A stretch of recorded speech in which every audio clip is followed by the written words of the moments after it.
All right, so you want to know what's hilarious? I did forget to click the record button. But not for a really long time. Hi everyone, and welcome to the new and I hope you'll find improved version of Living Loud. I'm Shanae, your host and astrologer, and I am thrilled to introduce you to this new format that aims to mash up astrology, personal empowerment, and to pull back the curtain of what consultations can be like. My goal is to provide you with real-life examples and insights into how astrology can be a powerful tool for self-discovery, growth, and living life to the fullest. Whether you're brand new or a seasoned astrologer, I think that you'll find these conversations entertaining and interesting, but if you're new, you'll also find them enlightening as well. I won't fill them with a lot of jargon that will confuse and lose you, and we won't spend a ton of time in timing and prediction techniques since they're only interesting to the individual, but in the interest of keeping them actually consultative, we will focus on processes unfolding, as well as we always do over here on my corner of the internet. In each episode, we'll be interviewing and consulting with individuals who we believe have the potential to live loud, and spoiler alert, that is everyone. So we're going to dive into their chart, hitting topics like their personality, motivation, goals, philosophy, and choices, and we'll discuss career decisions, relationships, everything else along the way too. This series is for anyone who has curiosity and interest in astrology and its practical applications in daily life. Whether you're seeking clarity, inspiration, or validation, our goal is to provide you with tangible insights and actionable takeaways that resonate with the journey of living. So without further ado, today's guest is Tifni Glasgow. She's a content creator, mom, and Texas resident. Her moon is exactly conjunct her midheaven in Taurus by a difference of only about 20 minutes, which is crazy, astounding, very close. She has a Leo rising and a Capricorn sun, and I'm dying to discuss it with her, as the moon on the MC is a mark of a talented writer. She studied early childhood education before getting into astrology, and she was into therapy healing. And when I asked her what she wanted to focus on in today's consultation, she told me that learning astrology really helped her speed up the process of her healing journey because she knew where to look for the roots, and as we said later, shortcuts. So if you are excited about getting into our conversation today, just keep watching. I did accidentally forget to hit record for just a couple minutes, but you didn't really miss anything. And the only thing we kind of missed was that I had brought up that she has the most kind of prominent thing in her chart that I noticed at first was a big stellium in her Libra third house that was connected to her seventh house of partnerships via Mercury and Venus, which of course you'll see on the chart. But when she has if you look at her Placidus chart, a lot of that switches to sixth house, second house. So we were kind of in the middle of discussing finances, especially as a kid, because I kind of see the Placidus chart as where we come from and the whole sign chart as where we're going. So that's just my philosophy. It's okay if you don't think that's the case or you have some other way that you use the house systems, but either way, that is kind of where I'm coming from. And since I'm the astrologer, that's where we're going. So anyway, love to share this with you. If you have anything that you'd like to add or questions, of course, leave them in the comments section. Just thanks so much, Tifni, for being my first guest. This was really fun, and I can't wait to share more with you guys. So go ahead and get into the episode. Tifni is just now starting to kind of extrapolate more on her, or maybe expand more on her situation as a kid, and we'll go from there. Have a whole lot to do with their parents' finances and whatnot, but it was definitely something that was impactful on my growing up. Yeah, and I can see that because it's got, there's also the Chiron in Taurus. There's something to do with security. Chiron is always going to be a wounded healer representation for anybody who isn't familiar with the asteroid Chiron.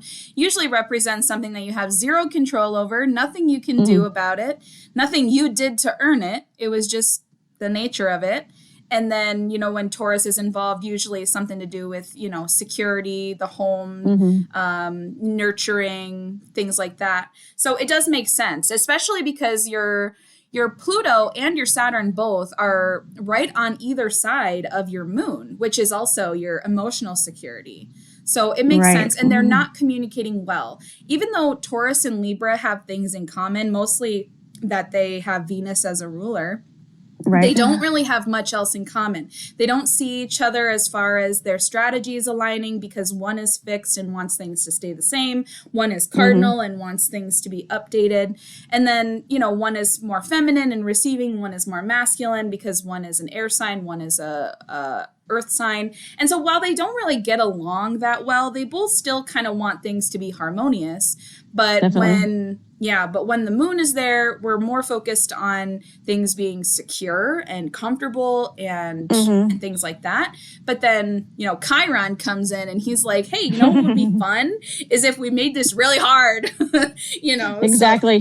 So yes. it makes sense, you know, having your parents not be necessarily prepared to raise another child. How much older are your siblings? They are 12 years older and 15 years older than me. Wow. I can't even imagine. It's not quite the same. I have she'll be 21 in October. So I have a 20-year-old stepdaughter, and my husband and I were wondering, should we not? And by the time she got to be, you know, 14, 15, 16, we were like, we don't want to start over. What are we talking about? So exactly. I can appreciate that. Yes. Yeah, you just reset the whole entire clock when you have another one like that. Yeah, no kidding. So, okay, cool. So as someone who was growing up, I imagine that impacted your daily life quite a lot, right? Your routine, because it's making those trines. Now, luckily, they are trines, and your Saturn is exalted, so that's good. Yes. But you have a night chart, so that's not so good. And then you have Mars in Libra, so that's not so good. But then you have it in the night chart, so that's a little better. So, I mean, there's a lot of back and forth where these archetypes could play out in really nasty ways. You know, having Saturn next to Pluto isn't something that you would want for someone. You know what I mean? Like, if you were going to have a baby, you wouldn't aim for that.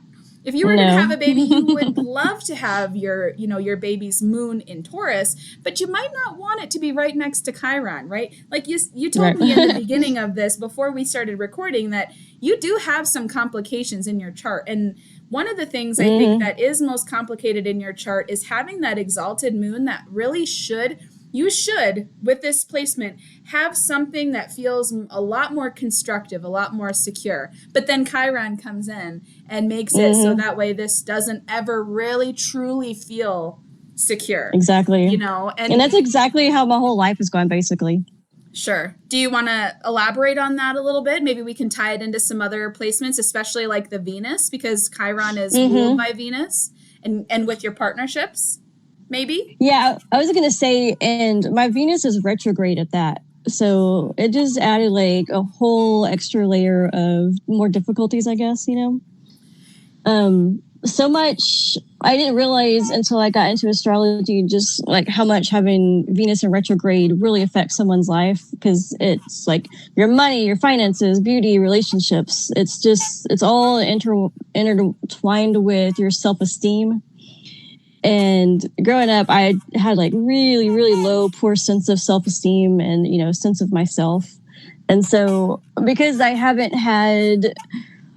may have Leo ascendant, but I haven't really felt like, you know, the Leo part of it, of just like, you know, going out and, you know, embodying those. I've felt more of the like inside qualities of myself just weren't great enough to be things I wanted to be in life. And, you know, and that naturally attaches to money, because if you don't have the sense of self that you could just go out and make things happen, then, you know, then you start to have those doubts and insecurities. And then, you know, I haven't made the money that I could have made in life, I feel like. Yeah, I can appreciate that. I think one of the things that is most interesting with a retrograde planet, whether it's Venus or any other, is that we look at the archetype as if that planet thought it was done with whatever it was doing. So as an example, in your chart, Venus at some point was probably, I didn't look at this, so forgive me if I'm wrong, but I think that the premise still stands, even if I am. But at some point, probably Venus was conjoined with Mercury. Now, because we know Mercury in your chart is not retrograde, we know that it was not in Aquarius. Whenever Venus, quote unquote, spoke with Mercury, it was not in Aquarius. It was somewhere else. Might have been in Capricorn, might have been in Sagittarius. I don't know. It depends on the year. But in that situation, Venus already blew past. She thought, I'm done with this. I don't need to worry about it. Somewhere else in the chart, they met up. And then Venus realized, shit, I got to turn around and I got to go back and I got to talk to Mercury. But you were born before she made it. So she was on her trek back to have a conversation with Mercury. And so that way you could kind of meld the two and put, your Venusian priorities in alignment with your mercurial priorities. And the fact that they didn't quite make it is going to cause a misstep in the chart. And so that's something that you are rectifying in your life. And it's a little bit cheating because I think you told me at some other point, not in this, but you told me at some point that there was something to do with communicating your needs to others and talking about your thoughts and feelings.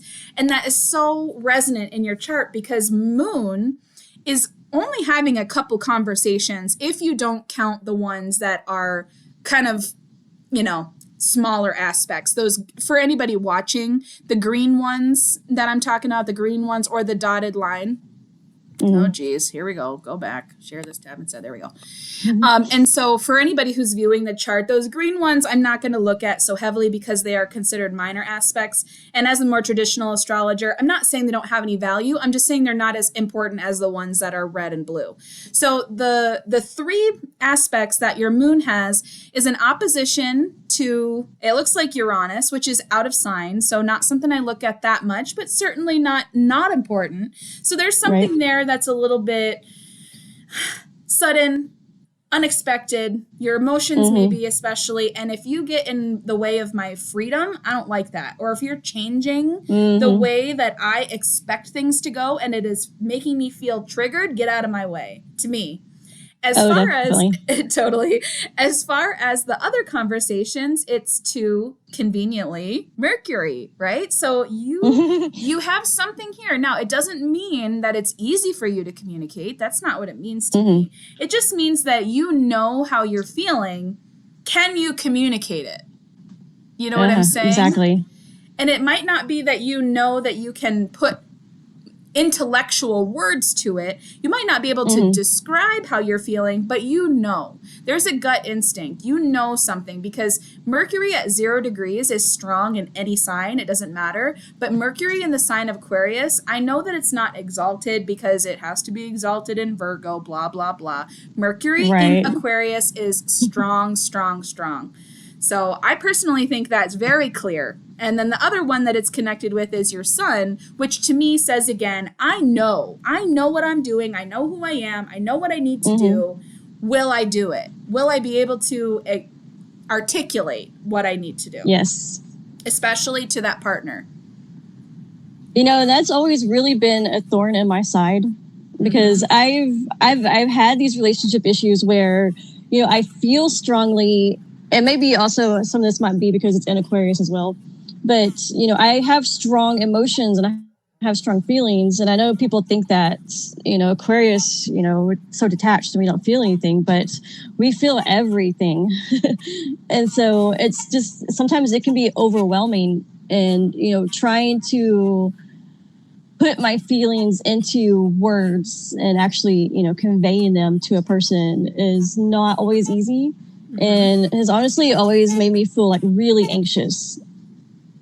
Oh, I feel like I need to like rehearse the conversation, if that makes sense. Oh, it does. I can imagine that too, because one of the other pretty strong aspects in your chart with Venus is that square to your Jupiter.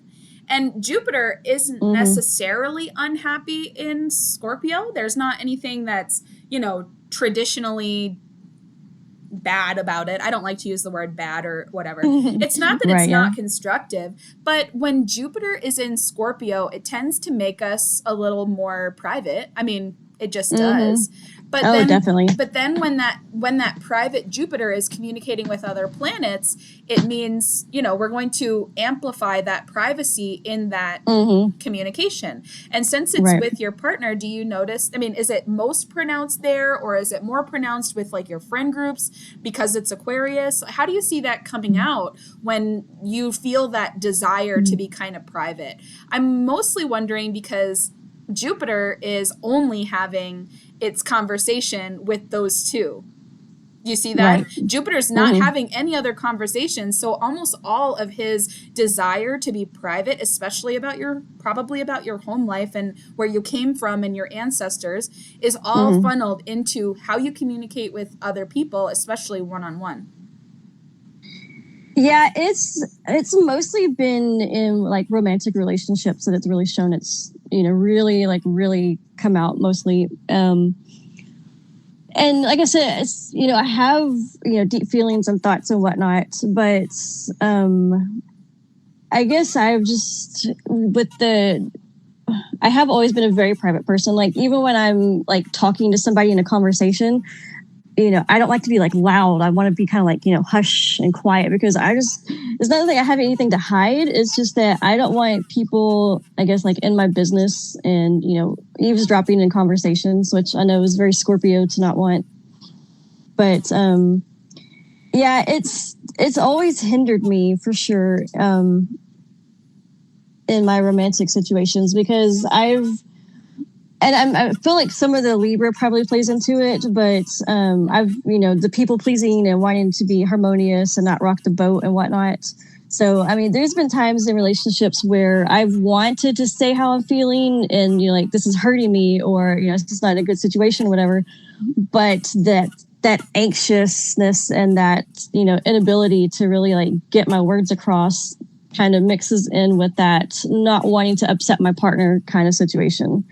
Yeah. And so that has led to some intense situations in my relationships that would not have happened, had I been more communicative. Mm-hmm. Bringing that up, actually, I am curious, since you are so much younger than your siblings, is there, especially having all three, I saw your third house having Pluto, Saturn, not only were they conjoined, but they had Mars there who's debilitated. I saw that and I thought, I gotta ask this girl about her sibling situation. And I was like, I wonder if she has siblings, because I didn't know. I'm not trying to, dress myself up as like all-knowing Zoltar here. I'm still an intermediate astrologer. I just happen to know a lot more than many people. So, but when I saw this, I didn't know how to tell if you had siblings, but I knew that there was something about your sibling relationship if you did have them. So I don't know. Do you want to discuss a little bit about how that's kind of played out? It's either something to do with your, oh, hey, by the way, the moon is conjunct your the eclipse is conjunct your Mars. So yes. let's talk about that a little bit. We don't have to talk about anything that's going on with the eclipse now, because I know it might be a little fresh. If you want to, that's up to you. I personally like to talk about things kind of after I've figured out what the hell's going on with it. So we don't have to talk about that. But is there anything kind of with your neighborhood or your siblings that kind of, pops up with this? Because I see Mars is also involved with that communication between Mercury and Venus. And boy, Mercury and Venus, what a complicated relationship, because all of those planets are communicating with them. And the ones that are more benefic are in a difficult relationship, and the ones that are more malefic or intense are in the more easy flowing one. So there is definitely a lot here about complication in communicating. So tell me a little bit about your situation with your siblings. Do you see those Plutonian or malefic archetypes coming up? Did you have a lot of jealousy or anything with your siblings because they were older? I feel like there was definitely some jealousy, because with any time you have a new sibling, it's going to, cause family dynamics to shift and everything. But, with them being so much older and, with me coming along, naturally, I got more attention because, they were older, and it's not, my parents weren't dealing with a bunch of toddlers at once, so they had more time to like focus on me. And they were also older in life. And so they were more established money-wise. But they were 20 and 21, I think, when they first had my sister. So when they had me, I was 34. I mean, they were 34. And so, that's a lot of life that they lived in between those times. And so they were more established and whatnot. And so, they were able to give me probably more of a foundation than what my siblings had. So I do feel like there was, some jealousy as far as that is concerned. So they were more jealous of you. Right, because they saw me getting different attention, and, they had my parents, even though it was a struggle financially, they still had more money then than, you know, when they were first starting out with my brother and my sister. Sure. Yeah. Well, and Venus is a money planet for sure. And Libra always talks about relationship dynamics. It doesn't have to represent your spouse, but it does always represent, you know, relationships in some capacity and the way that they go back and forth. That's the thing about Libra as opposed to Aries. Aries is all about me and mine. Libra is all about someone else and my role in their life and their role in my life. It's two to tango. That's the two to tango house, right? So that makes sense. Usually there's something a lot more difficult about Pluto and Saturn than just your siblings jealous of you. Is there something Plutonian that has come up? You don't have to talk about it. If we want to move on to something else, you just let me know. But I mean, since you have the three most difficult planets besides Chiron in one place, you know, is it coming up in that area or is it coming up somewhere else? Because in your Placidus chart, there's the Saturn is still in the third house, but the Mars has moved over and isn't maybe there. So maybe it's a little bit less about actual conflict and a little bit more about just delays and blockages. You know, do you feel like that is resonant? Yeah, that makes more sense with the delays and blockages. That's for sure. Yeah. Like I said, especially when it's, you know, so with my Venus with retrograde, it's just, it all connects with those blockages. And I've, you know, speaking of siblings, I've, you know, reading up, like I've known that it's supposed to affect my siblings and whatnot, but there's such an age gap, you know, there's so much of life that happened to me when I was a kid that I just don't have a lot of memories of. Yeah. And so I'm sure them out. Yeah, I'm sure there's things that have happened and whatnot that I just don't have access to. But that's okay. That's a protection. That's a protection thing, and that does make sense because you've got Mars in the. Let's see how I want to phrase this. The ruler of the fourth house being Mars, because I'm a more traditional astrologer. I don't consider Pluto the ruler of Scorpio. Not saying there's no value in considering, you know, Plutonic or Plutonic archetypes in that situation, but Mars does a good enough job making things difficult. Pluto's another thing, but Mars does a good enough job making things difficult. But I can see here, since Mars is having a pretty free-flowing relationship with Venus, that was a pretty strong, I don't want to say symptom, ingredient in the complications with your partners as you grew up. And everybody knows your relationships are always impacted by your childhood. That's because of secure or non-secure attachment styles, obviously. Definitely, yes. But noting that the other conversation that Mars is having is with your sun, which, you know, the sun and Mars usually have pretty decent agreeability, you know, obviously not considering whatever aspects are going on in the chart. Your sun is having a conversation with Mars. And even though it is a square, which indicates a conflict, it's probably more constructive just because of a couple things. The first one is that Mars is giving motivation. It's giving you the energy to work on something, to put in that effort. And the sun being in Capricorn halfway through it, not exiting anytime soon, not new to the sign either. You're somebody who is probably very able to access that Capricorn nature. Especially because it's in the body, it's in the house of the body, it's in the house of the daily life. So you probably do access that relatively easily. And having that conversation has its difficulties. I mean, honestly, every placement has its own complication and difficulty. But having the sun, having a conversation with Mars there, giving you that strength and will that Capricorn is already known for. There's a lot of strength in this chart. As someone who has healed, I can see that. Someone who hasn't healed is probably, there's a lot of potential for victimhood here. And I don't know. Oh, definitely. Yeah. And I don't know if you ever tripped on that, you know, as a 20-something, or how that will kind of show up as even an older adult, as someone who's more midlife. And because, I mean, we're still pretty young. I mean, before 40, I think I don't think 40 is old, but I think after 40, you're starting to get your shit figured out, I would hope. Eventually, right? Yeah. I hope so. Yeah. How do you feel like, we haven't talked much about anything to do with your kind of current family. And as a Scorpio 4th house, obviously you may be kind of private about this, but do you feel like that has kind of affected your relationship with your kids as far as like how you show them strength? Yes. Oh, that is for sure. With my 4th house Scorpio, I do have that, the early child, the trauma from my early childhood. Oh, and yeah. Classic Mars ruled 4th house. Yeah. That can be so hard. I have that too. Capricorn rising has Aries for 4th house. Mm-hmm. Yeah. So I totally resonate with that. Yeah. It's been something, it kind of mixed in with Pluto. All of my relationships have been Plutonic. Like I've gone back and pulled charts of like exes and whatnot. And especially with the generational having Libra, like anybody I've been close to, my age range, we had some kind of Pluto aspect, conjunction, whatnot.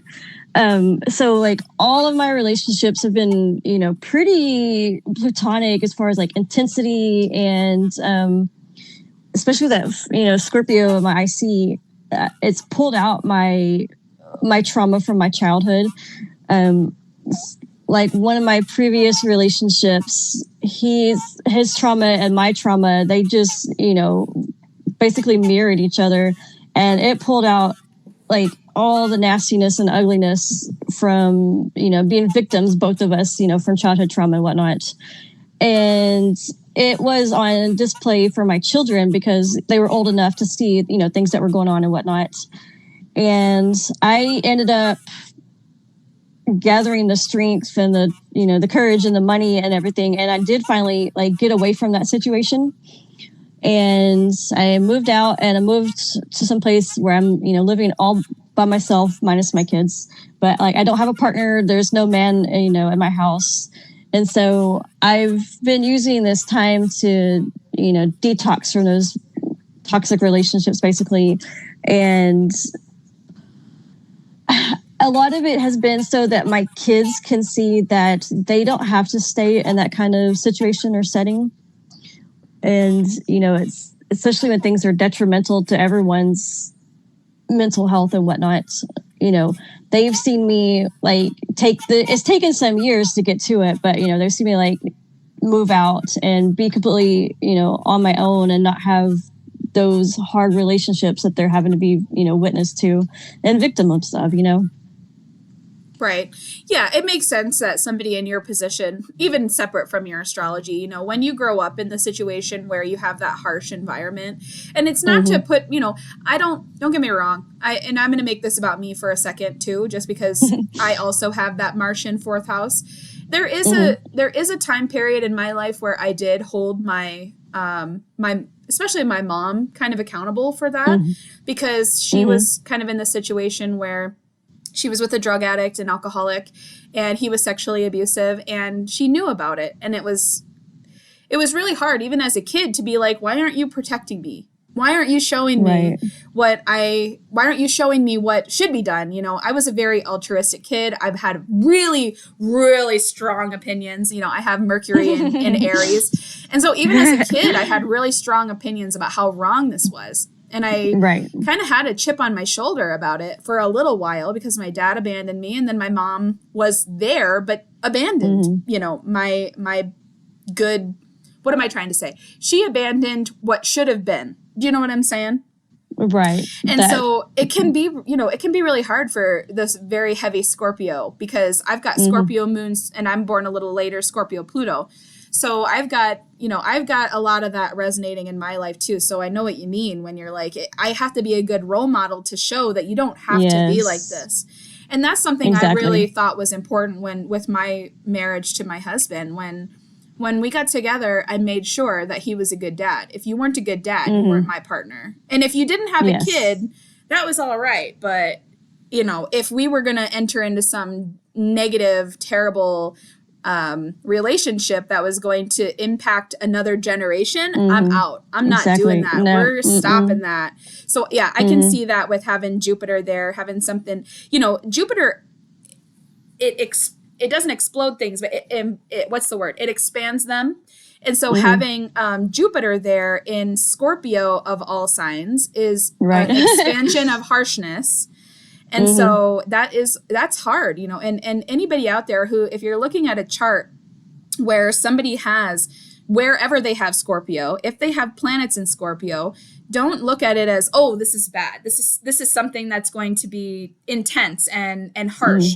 It doesn't have to mean that, but just you have to look at it with some empathy and know that if they have it on an angle, there's something there that they're working through, and they're not going to be able to talk to you about it. They can't. They want to. They don't know how, because it's so private. You know, I mean, you don't have a conversation with a scorpion. They don't let you, you know, they like, it's like that story where the scorpion tries to cross the river with the frog and it stings it at the end. And he's like, why'd you do that? I helped you. And he's like, I can't help it. I'm a scorpion. I didn't mean to. I just did it. Same thing. So yeah. So anyways, do you have anything else that you want to kind of go over with that, or should we kind of move on?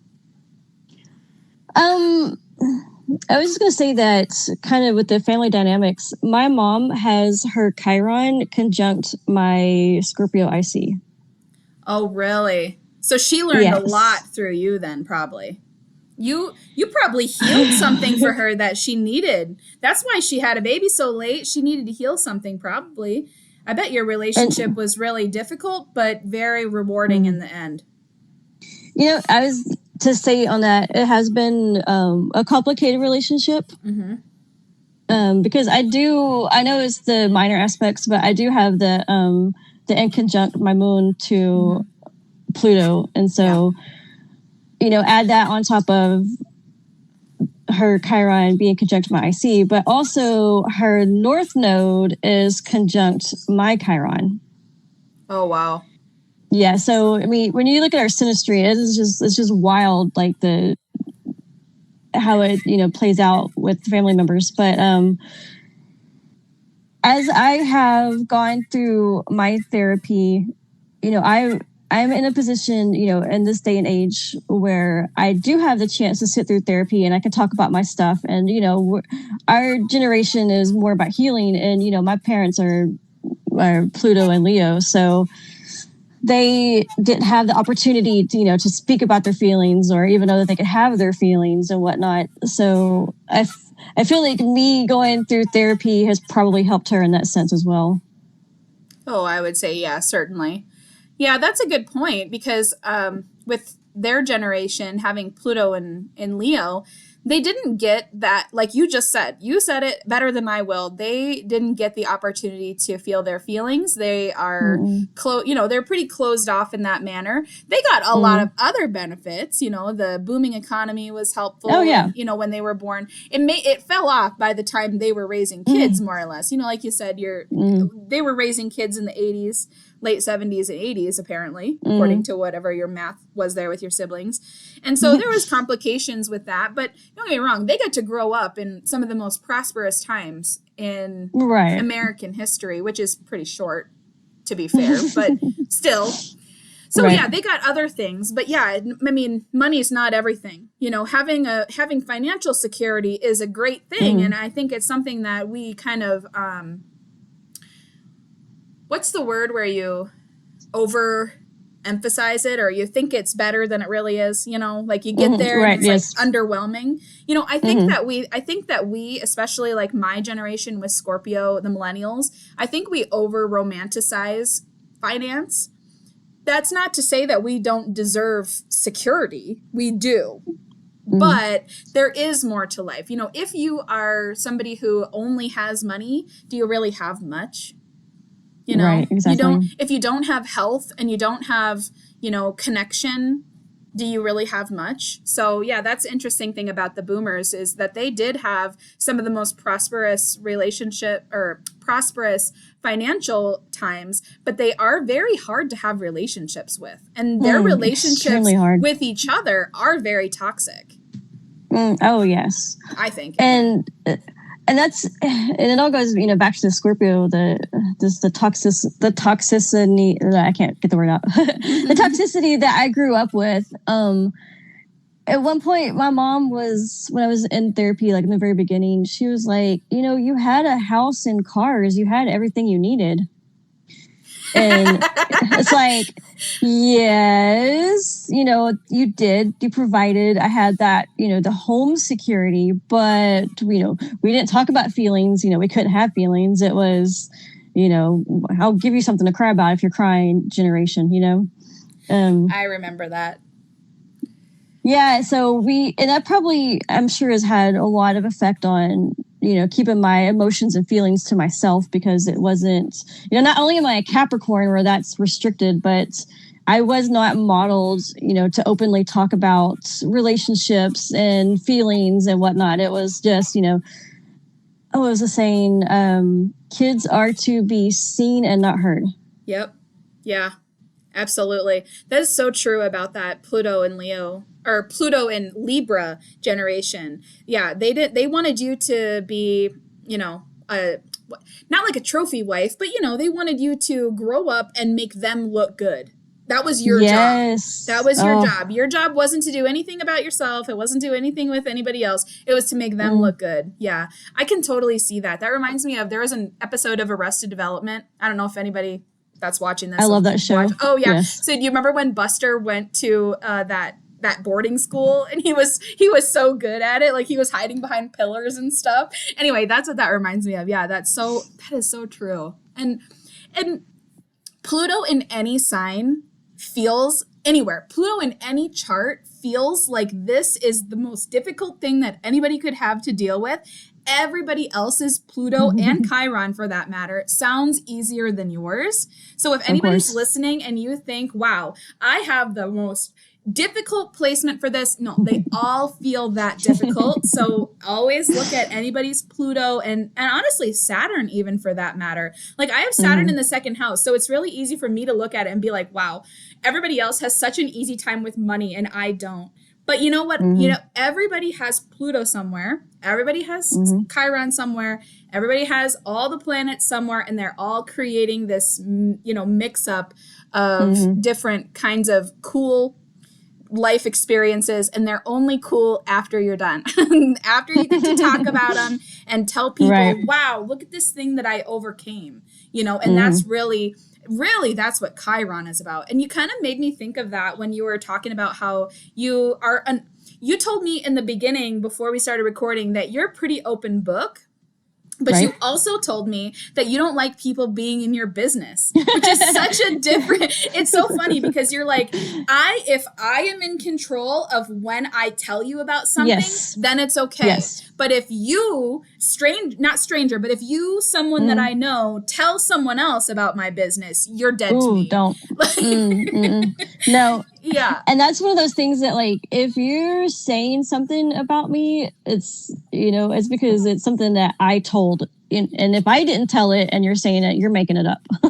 Right. Yeah. Well, that's true too. And I can imagine, just with that moon in the 10th house, nonetheless, but exactly conjunct that MC, I can see how other people having it's not information. I mean, it is because, it's in an out of sign communication with Mercury, but it's not so much that, that information warfare. It's just that I'm feeling out of control, and that could affect my emotional stability. And I don't want you to have control over that. For me, that's my thing. I get to have control over my emotional security. And when you have Chiron involved, it's pretty close too. Chiron only 5 degrees away. I understand that a lot of people look at the asteroids and the further out planets as needing to be really close, like in degree, to be valuable or to be strong. But I think that it depends. If you have if you have it at the beginning of the sign and the other planet is at the end of the sign, maybe it's not that prominent. But when Chiron is at the top of your chart, it is on display. There is no way for you to not. And so I want to kind of go back into what I was talking about in the introduction, is that you have your emotional base, your emotional security on literally the top point. If you would have been born like 10 minutes later, the moon would have started setting, but you came into this earth with it exactly as high as possible. So how do you plan on using that? Are you a writer? That's something that they've studied, and people who have Mars at the very top of the chart or Mars on the ascendant tend to become athletes. But people who have the moon at the top of the chart or at the ascendant tend to become writers. So how has that helped? It might not be, it does look like there's something very public about that, but it doesn't have to be. It could be more to do with the Chiron. Do you use a lot of journaling, or like tell me kind of how that has it? I don't mean to assume. Has that come up? The thing is, and I've had like, you know, other people look at my chart and say the same thing about like, you know, being a writer, because, you know, I just have like, you know, just strong indicators and whatnot.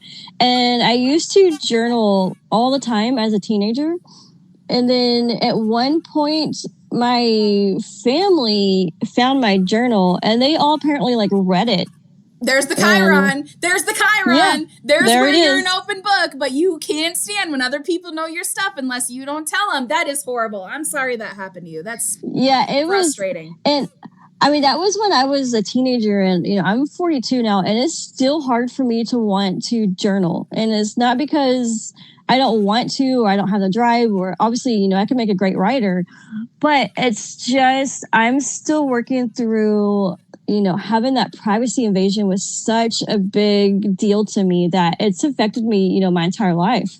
And so now, you know, not only am I, you know, I have that private part where I don't, you know, want to be in control of who knows what, but, you know, this was something that I had like no control of. I didn't even know what was going on until after the fact. And, you know, it was, I was a teenager, you know, I was writing about teenager stuff, and it was just so mortifying that, you know, there it was like, they were just like, you know, I saw them like in my head, you know, vision was like, they're, you know, sitting around in a circle, like sneering and joking about, you know, my private life.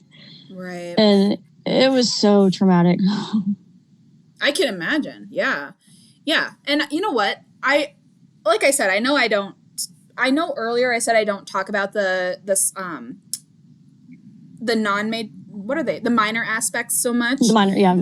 But yeah, I mean, that makes sense. I should have turned on the aspects to Chiron just so that was easier. But yeah, it's pretty close with your Neptune into that in conjunction. And so there's another misstep there with kind of feeling like there's this vague feeling of unsafety, especially in ways like, because it's in your fifth house in your whole sign chart, then it's probably having a lot to do with your creativity. So you feel limited there about showing up as something that's supposed to be fun. You know, you could yeah, you could definitely do something, you know, there with you know, creative writing and like being a potentially, I don't know. I feel like people who have fire risings are pretty lucky in the way that they get earth signs on their financial work houses. And so that's pretty lucky. But then especially to have the sun there and the moon there and have your MC there, like there's a lot of really great potential there. But then you get that Chiron there. You get the Chiron there, and then the Chiron gets connected with the Neptune. And now there's this vague feeling of unsafety. And like, I feel like I'm being watched. Even though I may seek that out sometimes, you know, like there's part of me that wants to be on display a little bit. Everybody has somewhere that they want to shine. We all have a sun, and we all have a 10th house where we want to be in some control of our reputation. We want to be liked. We want to be loved.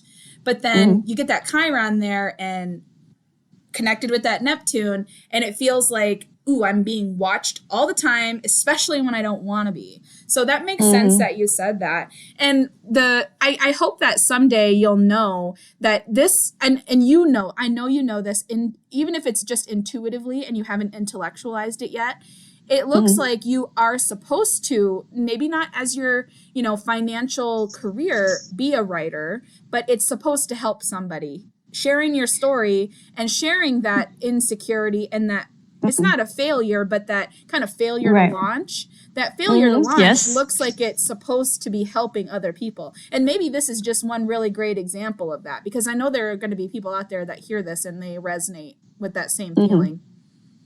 Well, and to speak to that, you brought up how it's so oppositional, how like I want to, have that on display, but at the same time it's like, private. And so they have the opposing feeling to each other. But the way I have been working through that is I've been using my Facebook to basically I've been journaling on Facebook versus writing it out and having someone be able to read it. What I've done to take control of it is, I've been writing my story as just like my status updates or whatever. And, talking about like my journey through healing and therapy and whatnot. And so that has definitely strengthened my ability to be able to talk about stuff. But once again, it goes back to the control. Like it's me, I'm the one that's telling my story. It's nobody else. And so because I have that power, it's especially coming from an abusive relationship, where the power dynamics are just so shifted and lost and everything that comes with that. It's been me taking my power back and, I'm telling my story and it's, how I want it to be. And it has helped other people because, I've made Facebook friends and whatnot who've gone through similar situations, and it never fails that everyone I meet has so much trauma or like similar trauma. And so, we're able to, it's like having a community so you don't feel like isolated and alone. You're the only person who's been through stuff. I've been able to make friends with people because of what I have talked about. And, I've been able to help other people. And not that I'm saying I'm like a big healer or anything, but I know me just being able to like talk about my stuff and put it out there, where there's people who still, they don't own their story or they don't feel safe enough to be able to, but, they can read mine and resonate with it. And so I hope that, at least that can help others see that at some point, maybe they can get to that in their journey. Yeah. To where they can have that ownership. I think that's one of the best things actually about the kind of just after the time, like slightly before you and your not even you, like your generation, but slightly before when you were born. So like early 80s, like around 1980, maybe early 70s, and then through all of the 90s until 95, that entire chunk of time, that 15 years that people were born, there was a lot in Scorpio, right? So you can see right before you were born, Scorpio had Jupiter in it. And then a little while after, Jupiter left, and then Saturn entered. And then after Saturn entered, then a little while after, Pluto entered. And then, so that meant that each time there was a deeper and deeper and deeper and deeper dive into Scorpio. And then kind of culminating with my generation, where we have the deepest possible, I don't know, maybe you could say Chiron is deeper, but I truly think Pluto is the deepest until we find another planet that's even slower moving, Eris maybe. Right. But Pluto is the deepest that you can go. And then to have all of those energies kind of easing the generation into that Scorpionic, willing to dig deep, willing to go underground, willing to dig it all out with a scalpel, right? Because I know Mars in Aries is the one that represents the knife, what am I trying to say? The surgeon. Yes, yeah. But Scorpio is the strategy. Scorpio is the one before that gets everything in line so that Aries can, Scorpio plans so that Aries can act. Right. So I think that's a really important thing. I've sort of lost where I was going with this, but the main thing I think that I'm coming to is that, prior to this, there was a lot of, well, that's just the way it is. That's just how it is. Life is hard. Get used to it. You want something to cry about? I'll give you something to cry about. But then not my generation, but the generation I've been referencing that I happen to be a part of and you happen to be a part of is that first initial, no, we're not going to accept that. You can treat us like that if you want, but you know what we're going to do? We're just going to cut you off. I don't really care. I'm going to cut you off so that I can be better for my family, my future. And that is what I think is the best part about our kind of current modern society is that we are not accepting that anymore. And we are willing to move forward. We're willing to be uncomfortable. Everybody acts like our generation, yours included, I'm assuming, the younger crowd is not willing to work. We are not willing to work for nothing. We are willing to put in the work in different ways that y'all ignored. You were pretending like it didn't matter to be emotionally secure, where we know that it matters, and we won't do that anymore. I know that this solution is not going to be permanent. There's going to be more problems in the future because, you know, we'll get old and we'll die eventually, and there'll be new problems. But that's something I think is really beautiful about our generation is that we're not accepting that. And that's what I was kind of go back to about my kids seeing me in an abusive relationship. Like, you know, if I had been born earlier, different generation, I would have just, you know, had to like stick it out. You know, when females couldn't get away or they, you know, wouldn't or whatever. It's like when people say, you know, our grandparents were married for 60 years. What happened? Well, it's not that their relationship was that great. It's just that, you know, women couldn't get away or, you know, they didn't have the financial security, whatever the reasons were. Yeah. Grandma couldn't get a bank account. Are you kidding? Yeah. Until then, you know, what was it? 1970 something. 74. Yes. So, I mean, that's still such recent history comparatively.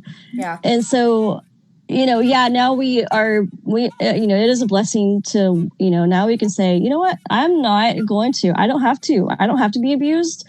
There's not a single person, there's not a man on this earth that is worth, you know, being mistreated for. And if my kids don't get any message in life, they're going to know, you know, that they don't have to put up with mistreatment, and especially from family. Yeah. Well, and to extrapolate that, there's no person on this planet willing to be mistreated for. No, you know, men out there too. You don't need to be mistreated by your women either. And I think that's the thing, you know, I mean, we're getting away from your natal chart a little bit, but just to kind of finish the thought, you know, there's a lot of people out there that I think, especially back in the day where they didn't even have access to birth control. It was totally against their entire society to do that.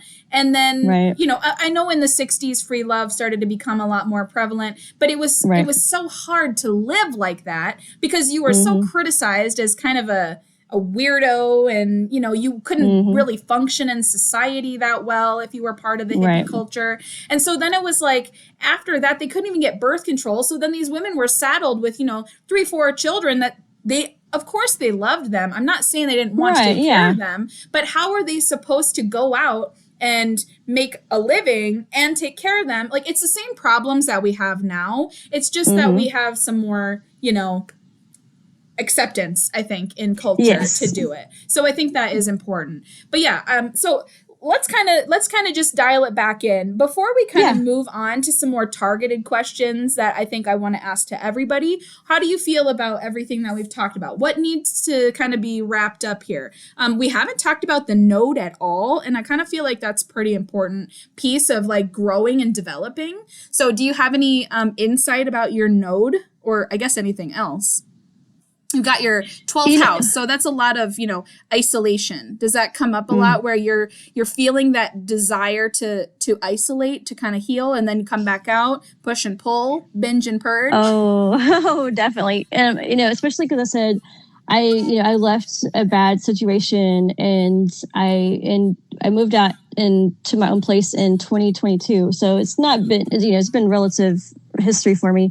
But I have been super isolated, and so much of it is because I've been healing and, you know, just wanting to be in my own environment where there's nobody that can affect my mood. You know, nobody can come in and disrupt things. And, you know, everything is how I need it to be, and it's peaceful. And, you know, it is isolated and it can be lonely, but at the same time, I've needed it so much to heal and to detox from all the chaos and everything that was in my life prior.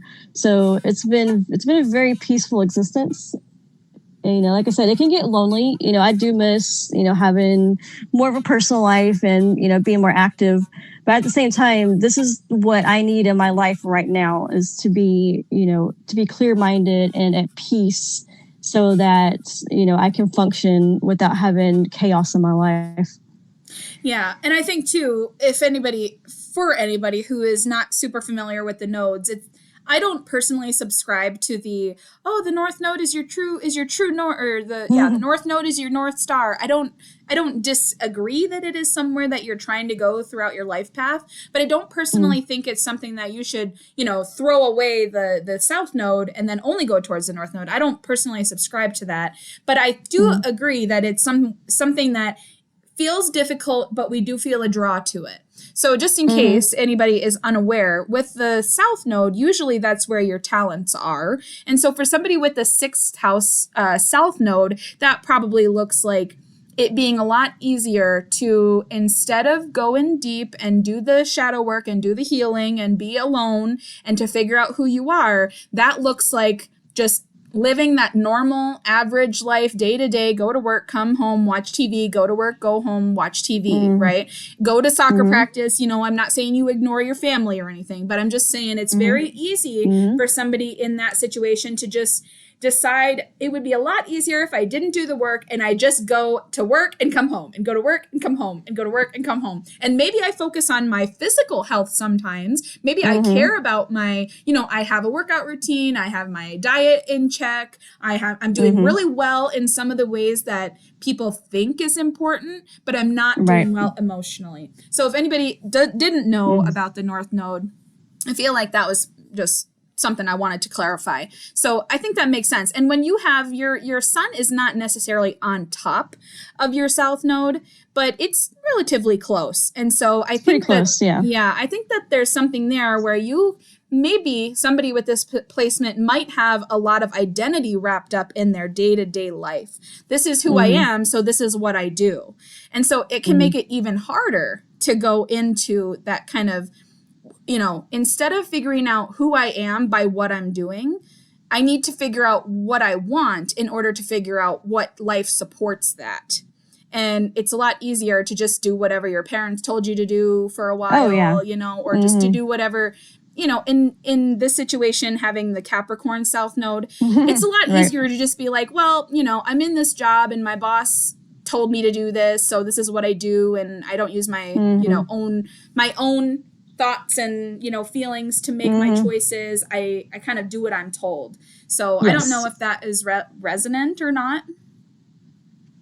That definitely is. That was, I refer to like my old life prior to all the trauma and stuff that I've been through in the last 4 years. But not surprisingly, I was in retail management because, I've got that South Node in Capricorn and Capricorn Sun and that's Taurus Moon. Taurus 12th house, 10th house, Taurus 10th house. That's retail for sure.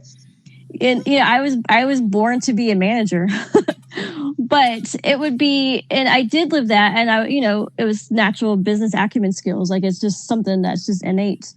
Yeah, and you understand systems. Having Mercury in Aquarius, that's systems management. You can definitely see that. Yeah, having your Venus in Aquarius, I bet your inferior, whatever they're called. What is it called where you have people under you? Your subordinates? I don't know. Is that the right word? I don't know if that's offensive. I don't think it is. But the people that you are managing probably actually loved you. I bet you were a great manager. I was really liked, and it's not that I was trying to be liked, but it was because, I would treat people fair and decently, and I'm not, not one of those that's going to, ream you out for doing something wrong. In fact, I hate having hard conversations with people, but yeah, I was generally liked because, I treat people with common courtesy, and, I do know how to run things, and I can, put people in place and, run a system easily. But, it wasn't that fulfilling because, like you said, it was just, just fulfilling your everyday duties and whatnot. Yeah. It wasn't anything, I wasn't having to think for myself or, it's just, Yeah, there's a lot of people above you that tell you what you're doing for sure in retail. Especially in the corporate world, yeah. Yeah. And well, that's a good point. I guess I want you to finish what you're talking about, but if you want to kind of diverge into, it's very clear to me that early childhood education was important to you because you've got Cancer North Node and you've got Moon in the 10th house, literally exactly conjunct the MC. So how did that, I don't mean to say that fell off because I don't know your whole life, but like what happened to that? Did you ever work in that field? I did for a couple of years. And then life, I need to look up the transit from that point in time, but life kind of went sideways on me that I didn't have control over. And I was going to move to a different state, and it literally, I had everything packed up and I had quit my job and was moving, and it fell through like right before I was about to move. And at that point, it was like too late it was like mid-August and school had already started. It was about to start. Mid-August when? What year? It was 2007. And it was right in the middle of, there was a Venus retrograde in Leo at that point in time. It was pretty close to this past summer's retrogrades point. That's one of those patterns I've looked at and I've noticed, but it was in August of 2007, and I just kind of got a job where I could get a job, and it ended up being at a retail store. And I started out like the bottom of the barrel, but with my obviously, you can see my chart. I rose up pretty easily into management, and so it was one of those like I didn't set out in life to be a retail manager. It just kind of like worked out that way. And then of course I had insurance and I was having kids and I was like, you know what, this sounds good. It's a steady income. I've got kids, I need insurance to provide for. And, but before accepting management positions, I was also substitute teaching at the same time as working part-time in retail. And I was, working like 90 hours a week between subbing and working. And so when I had a position of full-time come to me, 40 hours a week with insurance and benefits on, naturally I was like, well, heck yeah, let me take this job. Yeah. And so that is how I got away from my original career. Sure. Do you ever think that it will become more prominent? Like your education, I mean, like in your day-to-day life? I have autoimmune disorders and I deal with a lot of like chronic pain and fatigue. And I know like if I try to go back and, get back into teaching now, it would just like drain the ever living daylights out of me because there's just so much to it. And I know like physically my health couldn't handle it. Sure. I'm sure that was a development that came up after your education. Yes. Yeah. I was diagnosed with autoimmune disorders in my early 30s. Sure. So not very long ago. Yeah, I'm about at a decade of living with, my situation with my body. And I know so much of it because I've gone through therapy and whatnot and worked one-on-one with a coach. So much of like all those repressed emotions and feelings and things that I never were able to communicate or was too anxious to communicate or, didn't want to rock the boat to communicate. I internalized all of that. And, it's the toxins in your body. You can only have so much internalized repression before it presents, as health issues. Yeah. So, in fact, when I was diagnosed, it was pretty not too many years before Saturn and Pluto were in my 6th house. When Capricorn. Yeah. And so like I was going through a major health crisis exactly when they conjunct at my South Node in Capricorn. Oh, wow. So yeah, wow. Talk about a representation of release. Oh my gosh. Yeah. The archetype is all there. The uncovering it, Saturn coming in to make it very real and make it something that's tangible that you're dealing with in your day-to-day life. 6th house on the South Node, releasing repressed emotions. I mean, yeah, which also means it was opposite your North Node. So Pluto is not going to get to your north node in your lifetime. No. That's not going to happen. But there will be a time, and I don't mean to be like, oh, all you got to do is wait 15 years, because I don't know. But I mean, there will be a time in not that far future where Saturn will be on the north node. And that might be interesting to just check out what other things might be going on at that time. And it could be too, maybe it doesn't have to be that long. You know, I mean, this is a healing journey. Saturn being in Pisces in the 8th house, my God, could you be more specific about a healing journey? I mean, that is so true. Another thing that was probably going on around that time then was Neptune was entering into your 8th house. And so having Neptune, for anybody who's not aware, is the higher octave of Venus. And while it does have some difficulties with, you know, illness and disease, as far as like microbacteria and things like that, things you can't see, it is related to that. But I think in this situation, it's maybe a lot more to do with kind of a really delving deep into that ocean, you know, of repressed emotion. And there's so much rich archetype playing out in that story. And I don't mean to be like, wow, your disease is so look at cool. That. Yes. It's not. Yeah, I get it. It's not. I know it's hard. It's very hard to deal with that on a day-to-day basis. But I do think that there's some, you know, if you keep going and you keep releasing and you keep doing a lot of this work, I think there's probably relief in your future. I'm no doctor. I'm not a therapist, nothing like that. But yeah, anyway, I think that's really, it's like, you know, when people say that's funny, not funny, haha, but funny, interesting, it's like that. So I hope that makes you feel like maybe there is some relief coming. Do you know where the nodes were when that was going on? What year was that you got diagnosed? 2020. It must have been 2020. I was actually diagnosed in 2017. Okay. So it was when Saturn entered Capricorn, then, not when they conjoined. It was when they entered. Sure.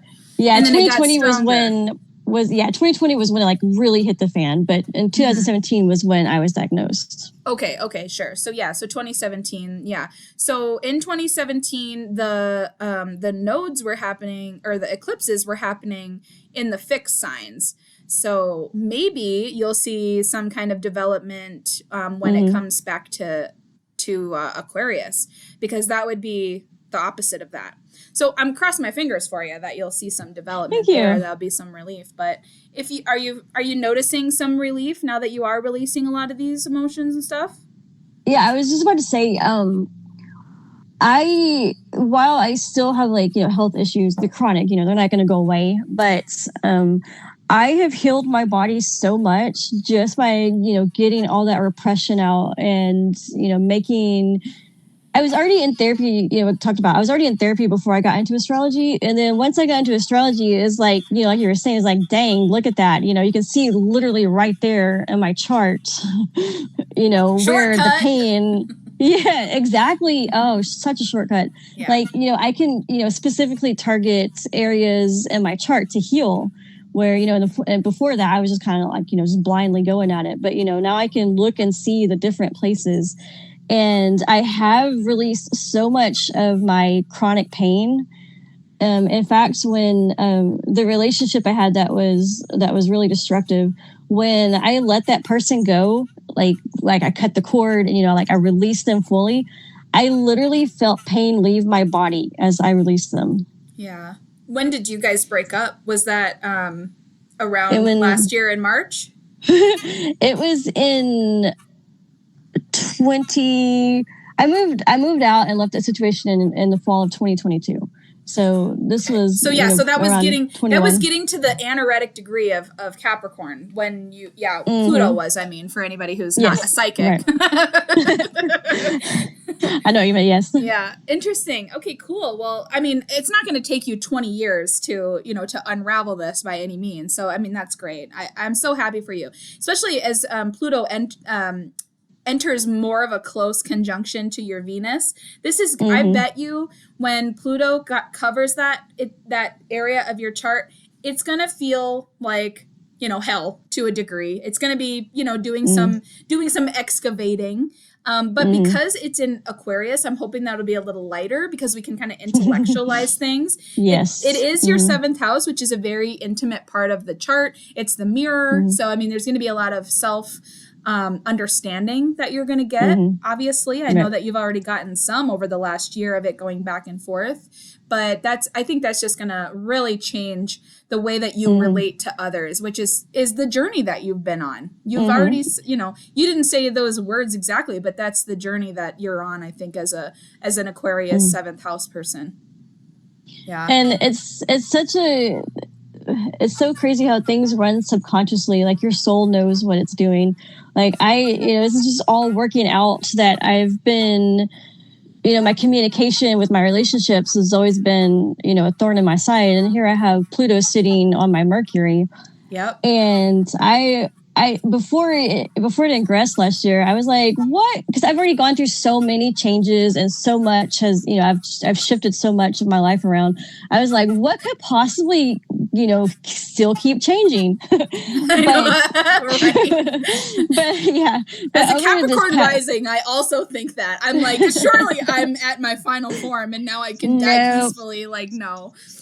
Never. That's funny. Oh my gosh. But over this past year since it's moved in, I am able to communicate my emotions and my feelings and how I'm, what I want to say and what I'm thinking instead of, keeping it all to myself for, fear of anxiety and whatever. Now because I've been speaking my story and, all this is kind of like weaving together how my communication has evolved so much, and I'm not now where in the past I'd be fearful of speaking out or whatever. Now I'm just like, if I don't do that, I'm self-abandoning myself.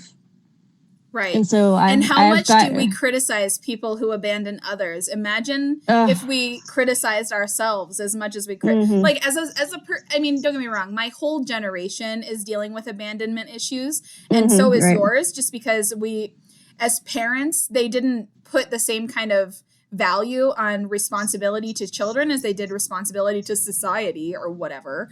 And so I think our whole generation is dealing with abandonment issues in one way, shape, or form. And so it makes sense. But imagine if we criticized ourselves as much for the times that we abandon ourselves. It's a hard look at yourself because it's so much easier to blame others, blame your mom and your spouse or whoever. But yeah, taking the internal look and seeing, when I was fearful of rocking the boat and I kept it to myself, I was internalizing and abandoning how I really felt. And that leads to resentments and breakdowns in relationships and whatnot. And it's such a destructive pattern. Yeah, and you don't get anywhere. You get nowhere. And that's how people get stuck in those cycles of, the trauma in the relationship where, you have the same fights and nothing ever resolves because you're just having the same arguments. You're not ever like looking at the underlying issues and whatnot.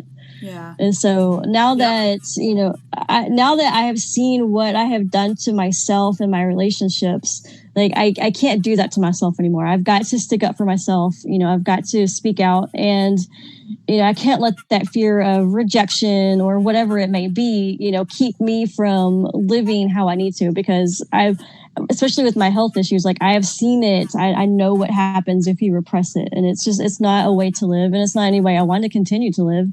And, I don't want my kids to see that and think that that's, normal. Right. Yeah. No, I agree. I'm so glad. That feels like a good place to kind of move into some of the more little bit targeted questions so we don't run out of time, because I know you've got to go pick up your little kitties. So let's just, I feel like we've covered many of these questions, but I just want to kind of boil it down for, the listeners to kind of get like some key takeaways. So I just want to kind of ask, do you have any key moments or decisions in your life where astrology played like a significant role in shaping your path? And I don't mean, wow, crazy thing happened that was related to a transit. I mean a thing where you actively made a decision based on your chart. Do you have any examples of that? Or has it kind of been too new for you? Well, this is like my second year of really getting into astrology, and I have not taken any courses. Most of everything has just been like self-taught or just like learning from, like people like you who will, post things, and I just retain the information because I'm a sponge with that Aquarius Mercury. Yeah. But, Oh, I lost my track. Where was I going with that? Have you had anything where you've made the decision because of your astrology? Yes. I was going to say, the reason why I like using whole signs is so, it's more of the predictability, and seeing things versus, trying to figure out myself, which I've done the Placidus where I've learned about myself, but I also like the whole sign, to where more of, kind of the prediction areas and whatnot. And what I've used it for really is for releasing, like, how, because before I got into astrology, I didn't know like moon cycles, with like releasing certain times, and building at certain times and whatnot. But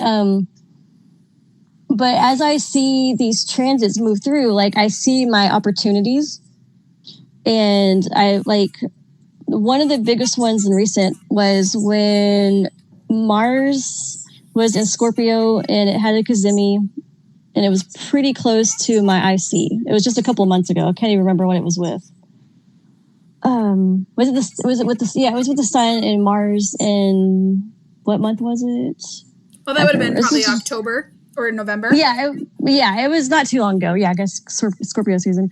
But because it was on my IC pretty close to it, and I knew that it was starting a new Mars cycle, I felt that incoming energy, and I was able to work with it and work through it, and because I knew ahead of time, what was coming up and what was, instead of just, going through life and having something, hit me and having whiplash and, just kind of trying to make do with it, I was able to work through the energy and release a lot of things, when I had the opportunity.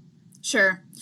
So far, mostly what you've done is look at the transits and acknowledge that you're part of a process unfolding instead of making any particular actions. So that's a great place for someone who's been doing this for about 2 years to be, is just acknowledging like, okay, like I said the other day, me and you were on a comment thread, I said, this makes me feel like I'm not crazy. It's like, I don't have any control over some of the stuff that's happening, but at least I feel like I'm not insane. So that feels really good. Yes. That's a great place to be. I feel like I did that too in the summer last year. My husband came 6 hours away from where we used to live to help his brother.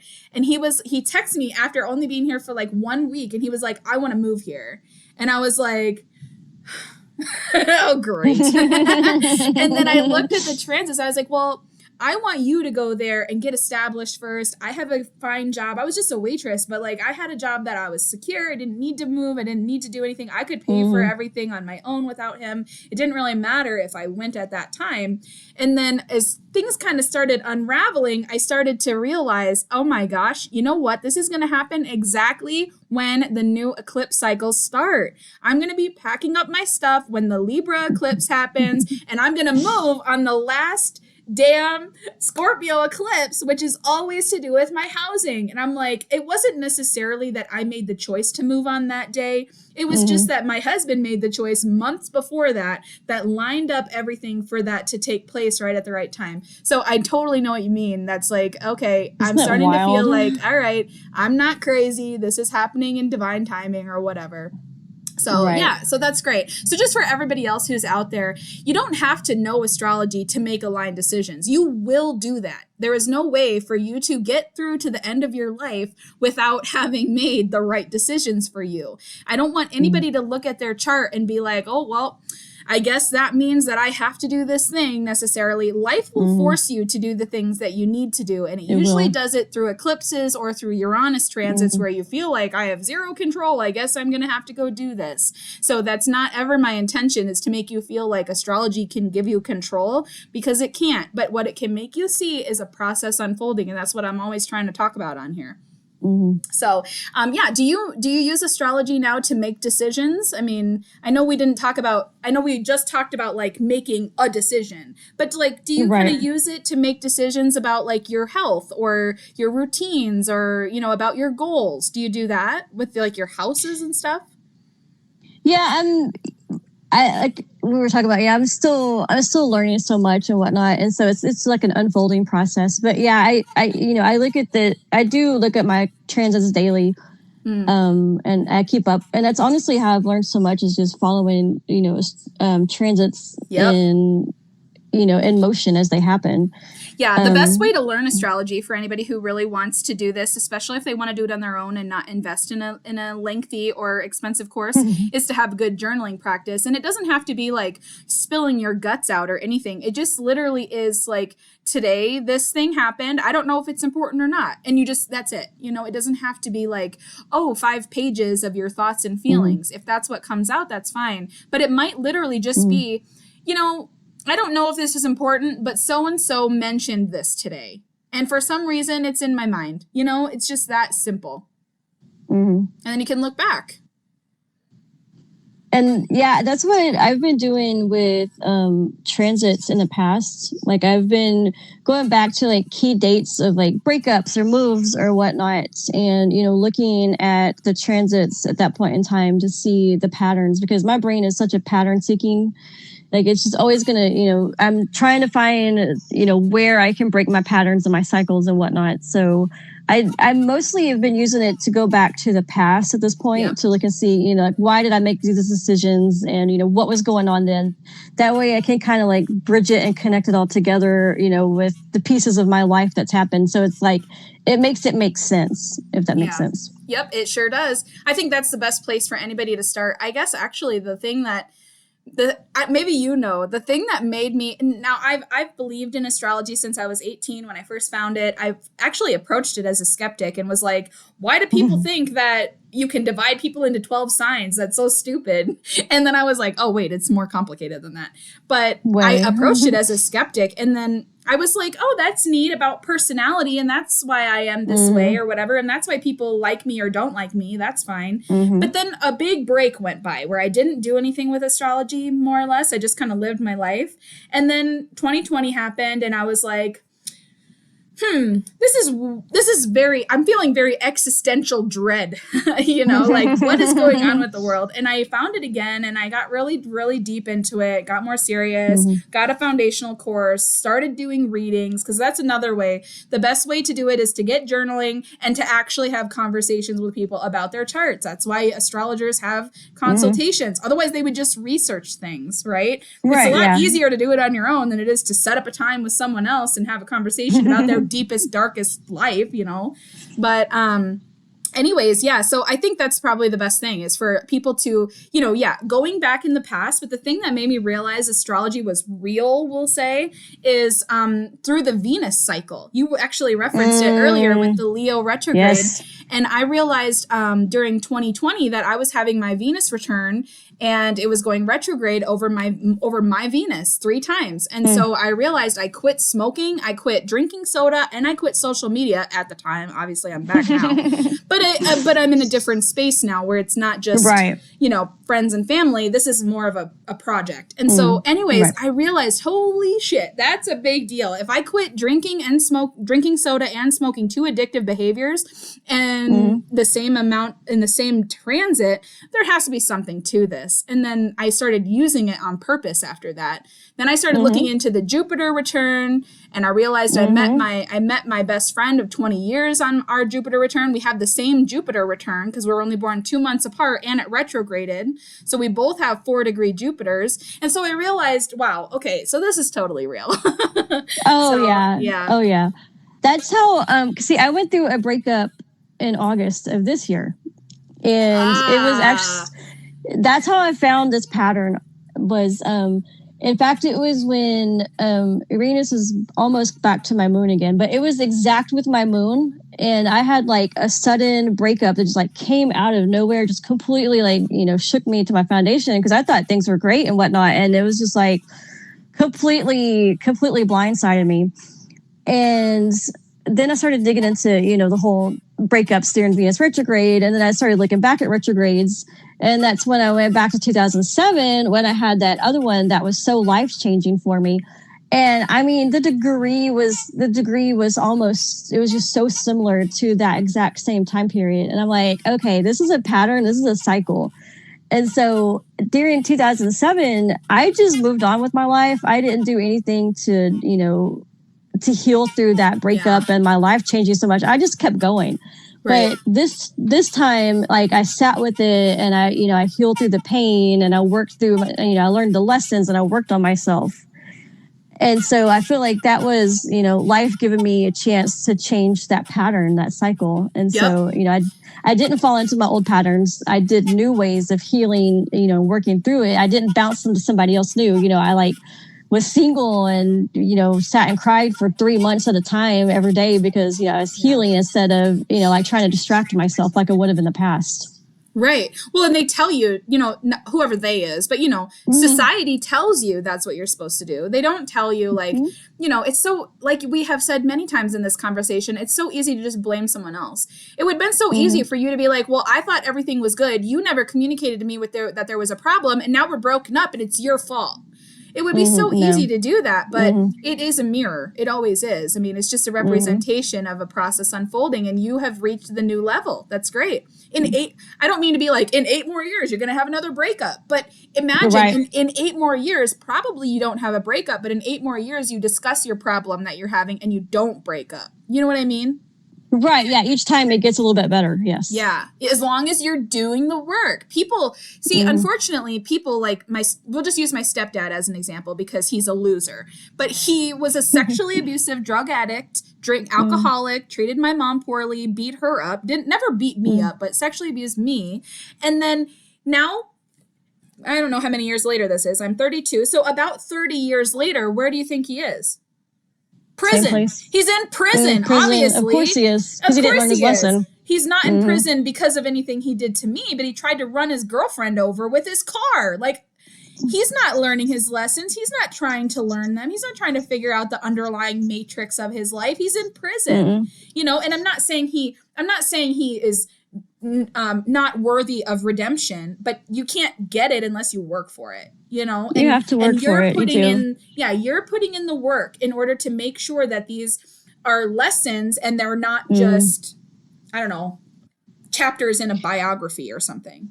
Yeah, see, I have to have more meaning to life. Like I can't have just random things happen. Like it needs to, with my pain, like I need to make something of it. I can't just be given this box of pain and just be like, okay, you deal with, just being this victim. I have to make sense of it and work through it and not, stay in that stagnant position because I don't want to live my life that way.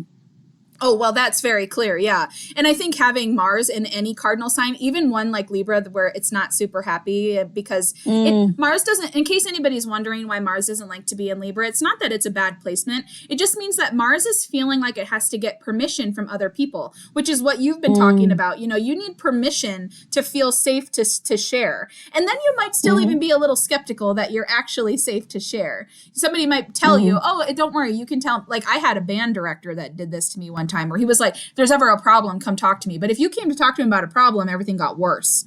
And so that can happen and it can start to feel like it's not real security. And so when Mars is in Libra, it's very skeptical that the permission is real anyway, but it feels like it has to ask for permission. And so that's why Mars doesn't care to be in Libra. It's right before its home sign of Scorpio where it can be itself. And so it's kind of like that last hour on a road trip where you're like, oh my God, I just want to be home. I hate this. Right. So kind of the same thing. Yeah.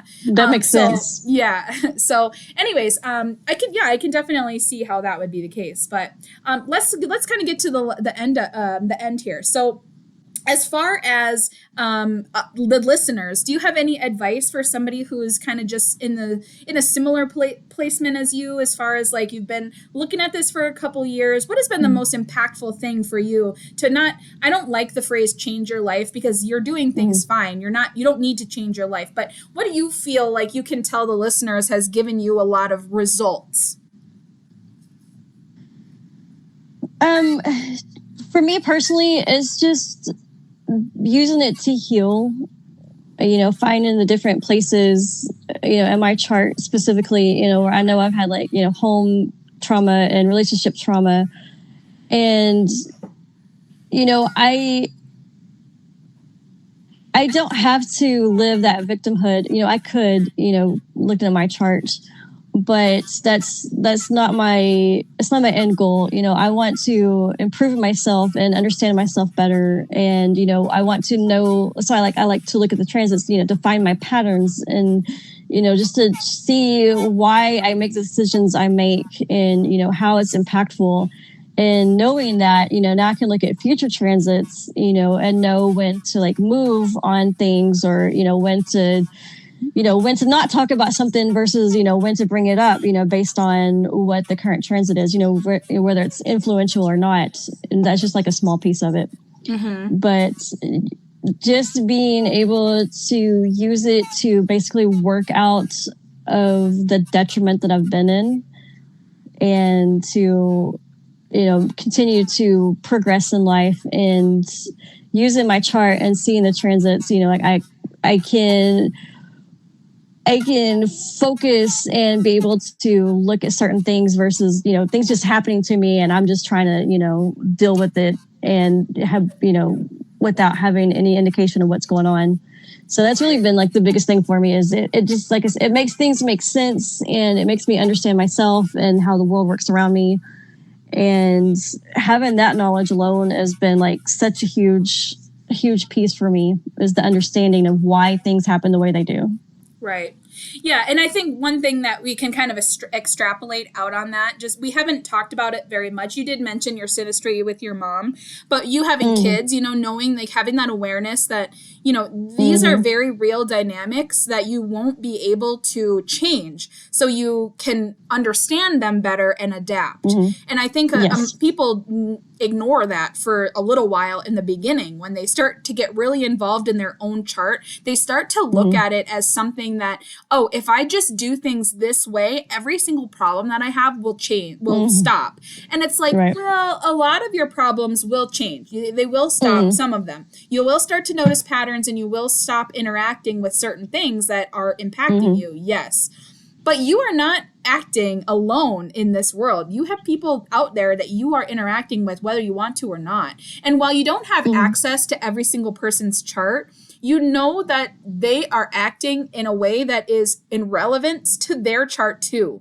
And it might not be right for them in the long-term scheme. Like my stepdad, as an example, he's going through his Chiron return. He's 50. And so he's going through that process as well. And while I don't obviously choose to interact with him, I just know that even though it negatively, whatever we want to say, it negatively impacted me, it is what is going on in his life. So to the degree that I still don't interact with him, I still give him empathy and know that he's not happy. He's not healthy. He's not safe. He's insecure. He's all those things. And while that might not help me, it makes me know that he's going through his own thing. And it's really, really valuable to apply that to people you actually do love and actually want to be in relationship with. It's a lot easier to look at even if you don't know them. Like I said, if you don't know my mom was adopted, just as an example. So maybe I don't know her exact chart, but I can know that there is something going on that's impacting her. And all I have to do is offer empathy. Same thing with kids. Even though people who are into astrology typically do go out of their way to seek out an accurate birth time for their kids, they are going through the process of growing up. And no matter what you do, I want every mom to listen to me very clearly here. No matter what you do, your child will have a hard life. Okay? Every single person gets a hard life. Nobody gets an easy life. People who think that other people have easy lives don't know the real story of that person's life. Now, does that mean that you don't offer as much guidance or empathy that is perfectly tailored to their natal chart as possible? No, of course not. Of course you take their chart into account, but you will not be able to stop them from having a hard life. What you will be able to offer them because of their natal chart is perfectly tailored guidance and support. And if you are not an astrologer, then you probably shouldn't be trying to give your child astrological advice. But that doesn't mean that you can't be better and look more into the archetypes and do archetypal mind maps to try to figure out exactly what it is. If your child has a moon in a certain sign, do not look at that as if, oh my gosh, it has moon in Capricorn, I'm going to be a terrible mom. No, that is not so what many that people means. do that. That is not what that means. What that means is that your child will likely feel a disconnect to you. So what you need to do is make sure they know that they are connected to you. That is all you can do. All you can do. So anyway, sorry, I went on a little tangent there. No, but that's a good one. I think the most important thing that we're kind of coming away with on your chart specifically is that all you can do is do your best. Anybody's chart. I don't mean like your chart specifically. The best thing you can do is always your best, and it will change as you level up. You're not going to be able to use the same strategies that you use at 20, at 30, at 40, at 50. They don't work. So I guess I'm kind of rambling now at this point. So I just want to kind of wrap up and offer you my gratitude for coming on here today and being vulnerable and telling people your story. I just want to invite others in the comment sections of wherever you find this, whether you're on YouTube or if you find it on my Facebook or whatever, if you want to leave any questions or encouragement for Tifni, I would love that. But yeah, let us know what kind of questions that you have so that we can kind of be engaged with you guys so we can help out. And if you have any kind of key takeaways or whatever, we'd love to hear those. So Tifni, do you have anything that you want to kind of promote? Are you doing anything like actively with your social media? Do you want people to follow you somewhere?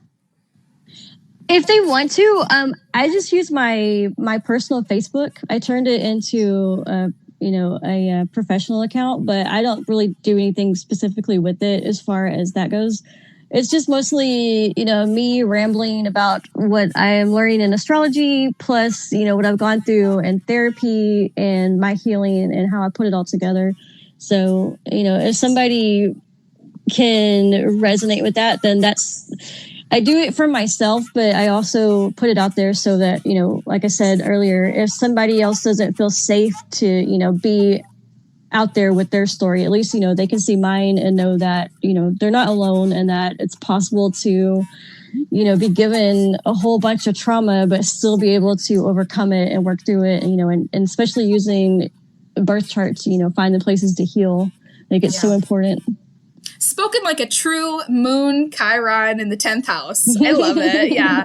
Well, good. Yeah. And if you would like, I'm happy to put that in the show notes so that way people can find your link since it's public anyway. So I'll go ahead and do that. I have no problems with that. Yeah. Cool. Speaking of social media, I would love for you guys to connect with me on YouTube and podcast and Facebook and all the things. And I'll put all those links down below. So go ahead and do that. I am starting a gathering. I've just done one of them so far, but I'm starting a gathering for the moons. Of course, tonight is the night. Well, I guess so far it's been the whole day is the day of the Libra lunar eclipse. So we'll be having a gathering tonight on Facebook Live. I'm debating on putting them on YouTube too, but I'm not currently doing that yet. So subscribe on YouTube. It'll be down below. So that way, if I do convert it over there, then you will be notified. But otherwise, that's kind of, we're going to wrap it up. So thanks again, Tifni, for coming on today. Yeah, and I appreciate this time. Yeah, me too. And everybody else, have a great day. And I will talk to you later.